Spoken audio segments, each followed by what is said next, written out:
Dave Roberts thinks the Dodgers could win the World Series. Predicted? Now that's another story.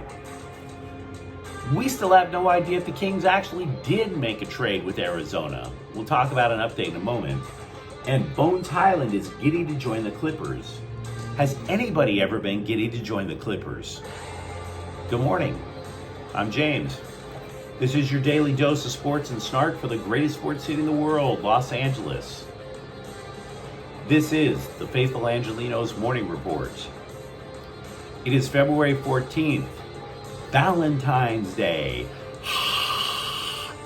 Yeah, and if you're like me, you're pretty much more interested in talking sports right about now. I'm broadcasting from Ice Station Charlie up in Portland, Oregon, where it snowed last night. You know how people say Californians have no idea how to drive in the rain? I'm watching out the window. These guys have no idea how to drive in the snow. Lucky me. But let's get to the sports. Thank you to the new subscriber, by the way, who joined the channel last night. Totally appreciate you. If you like the content we put out, click the like button. Click the subscribe button. There's a notifications bell. Hit that to let you know when we drop new content. Sharing is caring. Let people know we exist, and by all means, comment. Why I put this thing together in the first place. Before we go through the news and notes, quick look at the scoreboard. Look, last night the Lakers had no shot. Damian Lillard went nuts, scored 40 points. Portland 127, Lakers 115. And I wasn't going to talk a whole hell of a lot about the Lakers, but I did go to the game last night, and frankly, I'm kind of angry about it. Give me a moment to talk here. The Lakers had no shot. Didn't even really play until the fourth quarter, right? Neither of those, they were down by as many as 27. None of that is necessarily the problem, though, that I have right now. This is the problem I have with the Lakers. Prior to the trades of last week, when there were about 30 games to go in the season, the front office comes out and says, you know what, to make the playoffs, we need to go 20-10. Absolutely need to go 20-10. Since they made that statement, the Lakers are 2-4. The Lakers are 2-4 since then. Portland is tied for the last spot of the play-in round. By tiebreaker, they're still out of the play-in round. So in other words, they're above the Lakers, and last night, they played like the team that actually was taking the playoffs seriously. They came to play, the Lakers did not. They beat the hell out of LA for 3 quarters. I've got a real problem with that. So yeah, making all those trades last week, absolutely a good idea. The team that the Lakers had before the trades was not going to be a factor in the playoff run. But time is running out. The Lakers are now 2.5 games behind the team with the last play-in round spot. It is this close. It is almost time to panic if you are a Laker fan. And you should be upset. They stunk up the joint for 3 quarters, had there was no reason not to play hard last night. They played poorly, with time running out. By the way, Vidkar Arvidsson scored a goal, added 2 assists. The Kings beat Buffalo 5-2, and the Clippers will face Golden State at 7 o'clock tonight. So they have media day for the Dodgers, because pitchers and catchers report on Thursday. Dave Roberts told the LA Times he will make no World Series prediction this year. You might recall last year with that lineup and the pitching, Dave Roberts was like, yeah, we're going to win the World Series. He made the prediction, and they got bounced in the first round. This year, he's adding, quote, the team has a lot more unknown. It's fair to say volatility, unquote. Well, there's more to it than that. CBSSports.com is saying that it's fair to say the bottom of the lineup has potential to, quote, be pretty bad, unquote. And that would be the difference between them and the Padres right now, at least on paper, thank the Lord. But there's more problems to it than that. The Dodgers, if you haven't noticed, still lack a real closer. They haven't had one since Kenley Jansen left. You might recall Craig Kimbrell stunk up the joint last year. They don't have a closer now. They don't. And in addition to that, and a bottom half of the lineup, which could be bad, you're talking about the player losses, you're talking Gavin Lux at shortstop, rookies coming in, but I don't want to sit there and be doom and gloom. I want to give you some hope for optimism. Miguel Vargas is impressing his teammates. He's a rookie. He was supposed to be a rookie playing either short or third. The Dodgers are oddly enough putting him at second base. But you go to Miguel Rojas, who is a defensive specialist that the Dodgers made a trade for to acquire. Rojas has been working a lot with Vargas during the offseason. Rojas likes what he sees. He's saying that Vargas has the potential to not just be known for the bat that he's bringing along to the majors. So be of somewhat good cheer. They're thinking, the press is thinking the Dodgers' bottom half of the lineup is going to stink. And I'm telling you, there might be something there.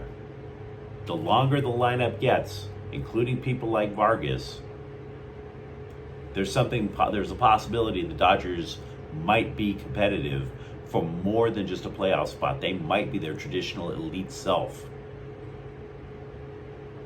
Phoenix Coyotes defenseman Jakub Chetrin, according to coach Andre Tourigny, is out of the Coyotes lineup pretty much indefinitely until something happens, i.e. a trade. You might recall, we were talking about it a day or so ago, Chetrin was pulled from the Coyotes lineup prior to a game Saturday night, not for injury-related reasons, but the team said trade-related reasons. Since then, the only team that has been positively linked to the Coyotes for a Chetrin trade has been the Los Angeles Kings. So why hasn't a trade been made yet? Well, the issue apparently is what's going back to Arizona. It won't be Quentin Byfield. It definitely won't be Grant Clark. And you're sitting there saying, well, this defenseman, Chetrin, is young and elite. What's the deal? Well, if you take a look at the entire rankings of NHL prospects, the Athletic lists Quentin Byfield as the number 8 prospect, not just for the Kings, but for the entire league. And by the way, Byfield's been playing in the NHL for almost the entire year with the Kings. So yes, he's been hit and miss this year, but they're saying he's so young, you need to give Byfield with that elite skill set time to develop. As for Clark, Clark is even better. Clark is the 6th best prospect in the NHL. They call him a unicorn. They like him so much. So LA is sitting there going, why would we boost up your minor league system with 2 absolutely can't miss prospects? So they're just basically, everybody's bandying names about. I'm not saying it's a done deal that Jakub Chetrin is coming to LA, but he's not playing until he possibly does, which is one of the stranger trade stories I've read in quite a while, I must say. Meanwhile, the Kings have recalled a defenseman, Toby Bisson from Ontario. Now, I've seen him play in the minors because, like I said, I went to see the Rain play last weekend. The Bisson is 26. He only earned his first NHL contract last summer.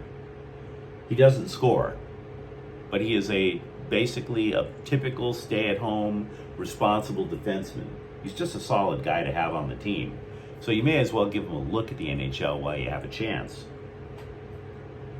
Bones Hyland was so excited to join the Clippers that he said he actually started to do jumping jacks. Jumping jacks. I mean, I suppose if you wanted to impress fans, you might do burpees or something a little bit more show-offy, right? I mean, did you challenge Mason Plumlee to a push-up contest or something? What gives? Jumping jacks. The man did jumping jacks. I don't get it. Now, to be fair, I do understand why he's excited to come to the Clippers instead of playing for Denver, where Denver does have a shot at winning the NBA title. The problem that Bones Hyland has was that he was trying to facilitate. He's trying to make assists. If you pass the ball to Kawhi Leonard, if you pass the ball to Paul George, chances are they're going to take the shot and your assist count is going to go up. You pass the ball to Nikola Jokic of Denver, he's a passing center. There's a really good chance he's not going to take the shot.